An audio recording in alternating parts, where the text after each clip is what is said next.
25 डिसेंबर ते 7 जानेवारीच्या कालावधीत ई पीक पाहणी होणार, ग्रामस्तरीय समिती करणार पाहणी।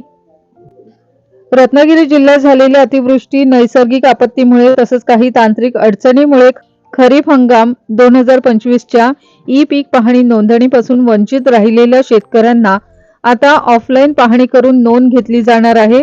त्यासाठी शेतकऱ्याला ग्रामस्तरीय समितीकडे अर्ज करावा लागणार आहे। त्यामुळे शेतकऱ्यांनी तातडीने अर्ज करा आणि 25 डिसेंबर ते 7 जानेवारी पर्यंत ग्रामस्तरीय समिती पाहणी करण्यासाठी येणार असल्याचे सांगण्यात आले आहे। या समितीत शेतकरी, तलाठी, ग्रामसेवक, कृषी सहाय्यक आणि संबंधित ग्रामपंचायत, पंचायत समिती सदस्य यांचा समावेश करण्यात आला आहे। ऑनलाईन नोंदणी करू न शकलेल्या शेतकऱ्यांसाठी ग्रामस्तरीय समितीद्वारे शेतात जाऊन पाहणी केली जात आहे। 7 जानेवारी पर्यंत समिती पाहणीसाठी येणार असून त्यानंतर अहवाल सादर केला जाणार आहे।